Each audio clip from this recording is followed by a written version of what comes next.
Panasonic S9.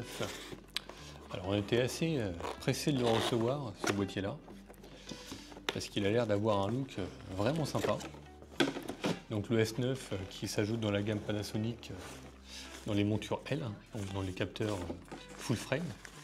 Donc là on retrouve un petit peu ce qu'on a dans le S5, donc un capteur full frame stabilisé, avec un autofocus comme ce qu'on a sur le S5, donc détection de phase, détection de contraste, qui marche très très bien maintenant. Panasonic ont fait un énorme progrès là-dessus. Et donc là, ils ont incorporé ça dans ce tout petit boîtier, vraiment typé vlog, donc avec un écran sur rotule, pas de viseur, griffe porte-accessoires malgré tout. Donc vraiment un boîtier avec un look un petit peu typé rétro, avec une touche de modernisme qui est vraiment sympa. Donc il existe en différents coloris, il y a du bleu, il y a du vert, il y a du rouge, il y a du noir. Donc à chaque fois sous cette forme de bicolore, une partie noire, une partie colorée au centre du boîtier, et avec le petit ergot pour le pouce coloré aussi de la même manière.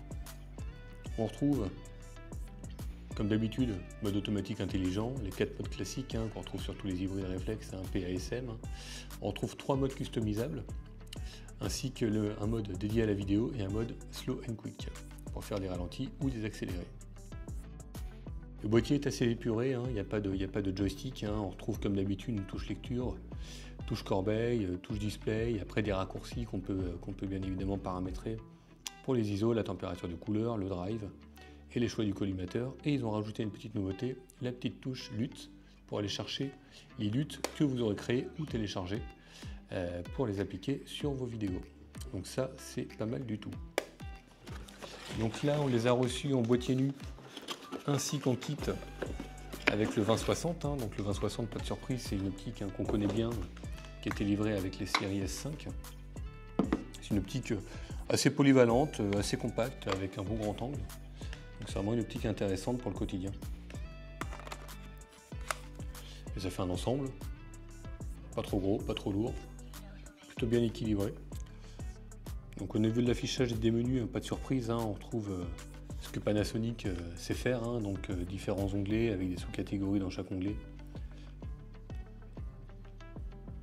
Touche de correction d'exposition et touche de démarrage de la vidéo dédiée. C'est chouette, il y a vraiment un beau petit look ce boîtier.